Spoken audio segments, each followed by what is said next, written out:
மாநிலம் வயநாட்டில் ஏற்பட்ட நிலச்சரிவில் உயிரிழந்தவர்களோட எண்ணிக்கை 280 கடந்திருக்கு. 29ஆம் தேதி நள்ளிரவு ஏற்பட்ட நிலச்சரிவில் 30-31 2 நாட்கள் மீட்பு பணியை கடந்து 3வது நாளா இன்னைக்கும் மீட்பு பணி அப்படிங்கிறது தொடர்ந்து நடந்துகிட்டே இருக்கு. நள்ளிரவு 29ஆம் தேதி 1 மணிக்கு நடந்த நிலச்சரிவுங்கிறது முதல்ல முண்டக்கை பகுதியில தான் நடந்தது. முண்டக்கை பகுதியை இணைக்கிறது ஒரு பெரிய பாலம் மட்டும்தான். ஆனா அந்த பாலமே நிலச்சரிவுல சேதமடைஞ்சதால முண்டக்கை பகுதியை நெருங்க முடியாத ஒரு சூழல் இருந்தது. ரோப் மூலமாலாம் ட்ரை பண்ணாங்க. இருந்தாலும் சூரல் மலையில மேற்கொண்ட மீட்பு பணிகள் அளவுக்கு முண்டக்கை பகுதியை பேரிடர் மீட்பு படையினரால போய் அடைய முடியல. அதுக்கப்புறம் ராணுவர்கள் வரவழைக்கப்பட்டு ராணுவத்தினர்கள் 24 மணி நேர தொடர் போராட்டத்துக்கு பிறகு முண்டக்கை பகுதிக்கு போறதுக்காக தற்காலிகமா ஒரு பாலத்தை கட்டமைச்சாங்க. அந்த பாலம் மூலமா எவ்வளவு கனரக வாகனங்கள் வேணாலும் பயணம் பண்ணலாம். ஸோ ஜேசிபில அது மூலமா பயணம் பண்ணி இப்போ முண்டக்கை பகுதிக்கு போக ஆரம்பிச்சிட்டாங்க. தொடர்ந்து அங்கிருந்து மீட்பு பணிகள் நடக்க போகுது அப்படின்னு சொல்லியிருக்காங்க. இந்த மீட்பு பணிகள் எவ்வளவுதான் துரிதமா நடந்தாலும் உயிரிழப்புகளோட எண்ணிக்கையும் சரி, அடுத்தடுத்து தோண்ட உடல்கள் அப்படிங்கிறது பார்க்கவர்களுடைய இதயத்தை உருக்குலைக்க வைக்கக்கூடிய வகையில தான் கேரளாவுடைய சம்பவம் அப்படிங்கிறது நடந்துகிட்டு இருக்கு. உயிரோட மீட்கப்படுறவர்கள் அங்க இருக்கக்கூடிய பாதுகாப்பு முகாம்கள்ல கொண்டு போய் வைக்கப்பட்டிருக்காங்க. தொடர்ந்து பல்வேறு மாநிலங்கள்ல இருந்தும் மண்டை மாவட்டங்கள்ல இருந்தும் தொடர்ந்து உதவிகள் அப்படிங்கிறது வந்துகிட்டே இருக்கு. அவங்களுக்கு உணவுப் பொருட்களா இருக்கட்டும், பத்துபடி தண்ணி எல்லாமே ஃபண்டும் நிறைய பேர் கொடுத்துட்டு இருக்காங்க. தமிழகத்திலிருந்து முதல்வர் கொடுத்திருக்கிறாரு, நடிகர் விக்ரம் உட்பட நிறைய பேர் ஃபண்ட்ஸும் கொடுத்துட்டு இருக்காங்க. இப்ப பாக்குற நமக்குமே நம்மளால அங்க போய் உதவ முடியல, நம்மளால முடிஞ்ச ஏதாவது ஒரு உதவியாவது கேரள மக்களுக்கு செஞ்சா நல்லா இருக்கும்னு இந்த வீடியோ பாக்குற யாராவது ஒருத்தவங்களுக்கு அது தோணலாம். அப்படி கேரள மக்களுக்கு நீங்க உதவணும்னு நினைச்சீங்கன்னா என்ன பண்ணணும் அப்படிங்கிற ஒரு கேள்வி இருக்கும். நிறைய பேருக்கு யாராவது ஒரு மூலமா ஃபண்ட் கேட்கறாங்க, கலெக்ட் பண்றாங்க, வாட்ஸ்அப் மூலமா கேட்கறாங்க, அவங்களுக்கு ஃபண்ட் அனுப்பிட்டா அது உண்மையாவே மக்களுக்கு போய் சேருமா? நிறைய ஃபேக்கா ஃபண்ட் கலெக்ட் பண்றவங்க இருக்காங்க. ஸோ எப்படி நேரடியா கேரள மக்களுக்கு கொண்டு போய் நம்ம ஃபண்டை கொடுக்கணும்னா என்ன பண்ணணும் அப்படிங்கிற ஒரு சந்தேகம் இருக்கும். கேரள முதல்வருடைய பேரிடர் நிவாரண நிதிக்கு ஸ்ட்ரைட்டா நம்ம எப்படி ஃபண்ட் அனுப்பணும் அப்படிங்கிறது தான் இன்னைக்கு நம்ம இந்த வீடியோல பார்க்க போறோம். இதுதான் அந்த கேரள முதல்வருடைய அந்த ரிலீஃப் ஃபண்டுக்கான website, government of Kerala chief minister disaster relief fund. So ஸ்ட்ரைட்டா நம்ம கேரள முதல்வருடைய அவங்களுக்கான அஃபீஷியல் வெப்சைட்லயே நம்மளால பணம் அப்படிங்கிறது செலுத்த முடியும். இங்க 2 ஆப்ஷன்ஸ் கொடுத்துருக்காங்க. ஒரு தனிநபரா நான் பணம் கொடுக்கணும்னு விரும்புறேன், இல்ல எங்க கம்பெனி மூலமா சேர்ந்து ஒரு குரூப்பா, எங்க ஊர்ல இருக்காங்க கிராமத்துல எல்லாம் நாங்கெல்லாம் சேர்ந்து ஒரு குரூப்பா ஃபண்ட் கொடுக்கணும்னு நினைக்கிறோம் அப்படின்னு 2 ஆப்ஷன்ஸ் கொடுத்துருக்காங்க. ஃபர்ஸ்ட் தனிநபரா எனக்கு பணம் கொடுக்கணுங்கிற விருப்பம் இருக்கு அப்படின்னா என்ன பண்ணணும்னா டொனேட் அஸ் இண்டிவிஜுவல் அப்படிங்கிற ஒரு கணக்கு கொடுக்கணும். அது ஓபன் பண்ணோம்னா நமக்கு இப்படி ஒரு ஸ்கிரீன் வரும். இந்த விண்டோல என்னென்ன கேட்டிருக்காங்கன்னா சூஸ் த பேமெண்ட் மெத்தட் எப்படி நம்ம கொடுக்க போறோம் அப்படிங்கிறது இருக்கு.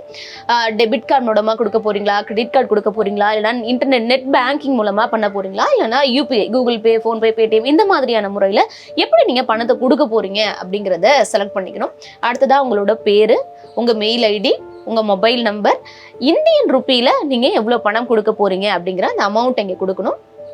இங்க ஒரு கேப்சா கிரியேட் ஆகும், 7266 இப்போ இருக்கு. அந்த கேப்சா நீங்க இங்க போட்டுட்டு ப்ரொசீட் கொடுத்துட்டீங்க அப்படின்னா அதுக்கப்புறம் உங்களுக்கு பணம் அப்படிங்கிறது போயிடும். அதே இல்லப்பா நான் ஒரு குரூப்பா தான் கொடுக்கணும்னு நினைக்கிறேன் அப்படின்னா டொனேட்டஸ் குரூப் கொடுத்தீங்கன்னா இங்க நியூ யூசர், அதுக்கு முன்னாடி இல்லை இப்பதான் நியூ யூசரா வரேன் அப்படின்னா நீங்க நீங்க நியூ யூசர் கொடுக்கணும். இந்த நியூ யூசர் கொடுத்தீங்க அப்படின்னா உங்க ஆர்கனைசேஷன் நேம் என்ன அப்படிங்கிறது, எந்த கண்ட்ரியில அந்த ஆர்கனைசேஷன் செயல்படுது. சில வெளிநாடுகள்ல வாழக்கூடிய தமிழர்களா இருக்கலாம், வெளிநாடுகள்ல இருக்கக்கூடிய கம்பெனி கூட உதவி பண்ணணும்னு நினைக்கலாம். சோ அப்ப என்ன பண்ணணும்னா உங்க கண்ட்ரி என்ன அப்படிங்கறது இங்க போடணும். உங்க ஹெட் நேம் என்ன அப்படிங்கறத போட்டு மொபைல் நம்பர், அதுக்கப்புறம் மெயில் ஐடி கொடுத்துட்டு சப்மிட் அப்படிங்கறத கொடுக்கணும். இப்படி இண்டிவிஜுவலாவும் நம்ம பேமெண்ட் அப்படிங்கறது பண்ணலாம், இல்ல குரூப்பாவும் பேமெண்ட் பண்ணக்கூடிய மெத்தட்ஸ் அப்படிங்கிறது இருக்கு. ஓகே, கேரளா முதல்வருடைய ஃபண்டுக்கு ஸ்ட்ரைட்டாவே கொடுக்குறோம், இருந்தாலும் அங்க கணக்கு வழக்குகள்லாம் எப்படி இருக்குன்னு தெரியலையே, கவர்மெண்டாவே இருந்தாலும் கவர்மெண்ட் இப்போ ஸ்ட்ரைட்டா எப்படி ஹெல்ப் பண்றாங்கிறது எங்களுக்கு நம்பகத்தன்மை இல்லையே அப்படிங்கிற ஒரு டவுட் கூட உங்களுக்கு இருக்கலாம்.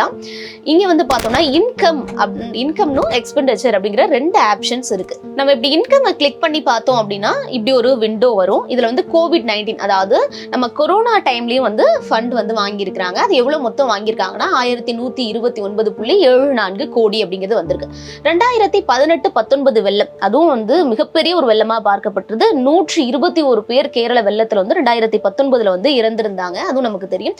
ஸோ அப்பவும் ஃபண்ட் கலெக்ட் பண்ணியிருக்காங்க. 4000 6,970.29 கோடி அப்படிங்கிறது நமக்கு அப்போ வந்து ஃபண்ட் அப்படிங்கிறது வந்திருக்கு. இந்த டீடைல்ஸ் கிளிக் பண்ணி பார்த்தோம் அப்படின்னா அதுக்கான ஃபுல் டீடைல்ஸை நம்மளால பார்க்க முடியும்.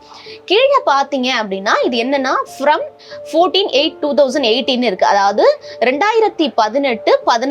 14ஆம் தேதி 8வது மாசம் 2018 இருந்து வந்த அமௌண்ட் மொத்தமா பார்த்தோம் அப்படின்னா 271.08 கோடி அப்படிங்கிறது வந்திருக்கு.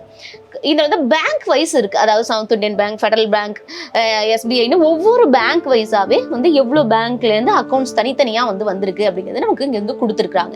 ஆல் டேஸோட சம்மரி, அதாவது 2018 இருந்து எவ்வளவு வந்திருக்கு அப்படிங்கிறது இங்க வந்து கொடுத்துருக்காங்க. செகண்ட் காலம் நம்ம பார்த்தோம் அப்படின்னா இப்போ நிலச்சரிவு ஏற்படுது இல்லையா, 29ஆம் தேதி நள்ளிரவு 1 மணிக்கு நிலச்சரிவு ஏற்படுது. 30ஆம் தேதியிலேருந்து, அதாவது முந்தா நாள்ல இருந்து எத்தனை பேர் வந்து ஃபண்ட் கொடுத்துருக்காங்க அப்படிங்கிறதுக்கான ஒரு டீட்டெயில் இங்க கொடுத்துருக்காங்க. இதுல வந்து கவுண்ட்டும் இருக்கு. அதாவது சவுத் இந்தியன் பேங்க் மூலமா 176 பேர் கொடுத்துருக்காங்க. அமௌண்ட் எவ்வளவு கொடுத்துருக்காங்கன்னா 15.71 லட்சம் அப்படிங்கிறது கொடுத்துருக்காங்க. SBI பாத்தீங்க அப்படின்னா 1631 பேர் கொடுத்துருக்காங்க. அமௌண்ட் பார்த்தோம்னா 83.02 லட்சம் அப்படிங்கிறது வந்திருக்கு. இப்படி ஒவ்வொரு பேங்க்குமே வந்து எத்தனை பேரு என்ன அமௌண்ட் அப்படிங்கிறது வந்திருக்கு. ஓகே, மூணாவது காலம் என்ன அப்படின்னா இன்னைக்கு, அதாவது ஆகஸ்ட் 1ஆம் தேதி மட்டும் எவ்வளவு பேர் எவ்வளவு அமௌண்ட் கொடுத்துருக்காங்க அப்படிங்கிறதுக்கான டீடைல். இப்ப பார்த்தோம்னா சவுத் இந்தியன் பேங்க்ல மொத்தமா 19 பேர் அப்படிங்கிறது கொடுத்துருக்காங்க. அமௌண்ட் பார்த்தோம்னா 90,051 ரூபாய் அப்படிங்கிறது அமௌண்ட் வந்திருக்கு. SBI பார்த்தோம்னா 335 பேர் வந்து கொடுத்துருக்காங்க. ஃபண்ட் பாத்தீங்க அப்படின்னா SBI பேங்க் மூலமா 23 லட்சத்துக்கு மேல வந்திருக்கு. சோ இன்னைக்கான அமௌண்ட் அப்படிங்கிறது இங்க வந்திருக்கு. இன்னைக்கு நம்ம பணம் செலுத்தணும் அப்படின்னா உங்களுக்கு நீங்க பேமெண்ட் ஆகி உங்களுக்கு ப்ராசஸ் ஆயிடுச்சுன்னா நீங்க இந்த ப்ராசஸ்ல வந்து உங்களோட எதுவும் ஜாயிண்ட் ஆயிடுச்சா, அதாவது கவுண்ட் இன்க்ரீஸ் ஆயிருக்கா அப்படிங்கிறதையும் நீங்க இதுல வந்து செக் பண்ணிக்கலாம். இப்போ வியூ எக்ஸ்பெண்டிச்சர் எவ்வளவு செலவு பண்ணியிருக்காங்க அரசு அப்படிங்கிறதையும் நம்ம தெரிஞ்சுக்கணும் அப்படின்னா அதையும் நம்மளால பார்க்க முடியும். ஸோ வியூ எக்ஸ்பெண்டிச்சர் நம்ம கிளிக் பண்ணி பார்த்தோம்னா அதுக்கான போர்ட்டல் வருது. அதாவது கொரோனா காலத்துல எவ்வளவு வந்திருக்கு, 2018-19 எவ்வளவு ஃபண்ட் வந்திருக்கு, மொத்தமா 6,100 கோடி அப்படிங்கிறது 6,100.03 கோடி அப்படிங்கிறது வந்திருக்கு. அதுல செலவு பண்ணதையும் அவங்க வந்து கொடுத்துருக்காங்க. 5,849 கோடி அப்படிங்கிறது கொடுத்துருக்காங்க. நம்ம டீடைல்ஸ் வேணும்னாலும் பார்த்துக்கலாம். ஸோ கோவிடோட டீடைல்ஸ் நமக்கு வேணும்னா அதையும் கிளிக் பண்ணி என்ன அப்படிங்கறது ஃபுல் டீடைல் கொடுத்துருக்காங்க. எதுக்கு எவ்வளவு செலவு பண்ணணும், மொத்தமா எவ்வளவு செலவு அப்படிங்கிற கணக்கு ஃபுல்லா கொடுத்துருக்காங்க. அதே மாதிரி ஃப்ளட் 2019 ஃப்ளட் வந்ததே அப்ப எவ்வளவு செலவாயிருக்கு அப்படிங்கிறத பார்க்கணும்னா அதுக்கான ஃபுல் டீடைல்ஸும் இங்க வந்து கொடுத்துருக்காங்க.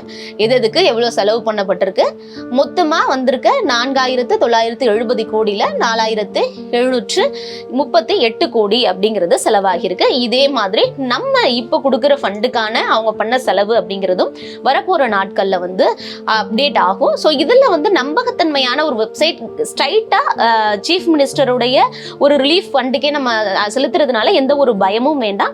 இப்போ இந்த வீடியோ பார்த்துட்டு இருக்க யாராவது ஒரு ஆள் ஃபண்ட் வந்து நம்ம கொடுக்கணும், உதவி பண்ணணும்னு நினைச்சீங்க அப்படின்னா அங்க இருக்கக்கூடிய மக்களுடைய துயர் துடைக்கிறதுல நம்மளும் ஒரு ஆளா இருக்கணும்னு நினைச்சீங்கன்னா கண்டிப்பா இந்த போர்ட்டலுக்கு போய் நீங்க ஹெல்ப் பண்ணலாம். இந்த போர்ட்டலுடைய லிங்கையும் நாங்க இந்த வீடியோவுடைய ஃபர்ஸ்ட் கமெண்ட்லயே வந்து பின் பண்றோம்.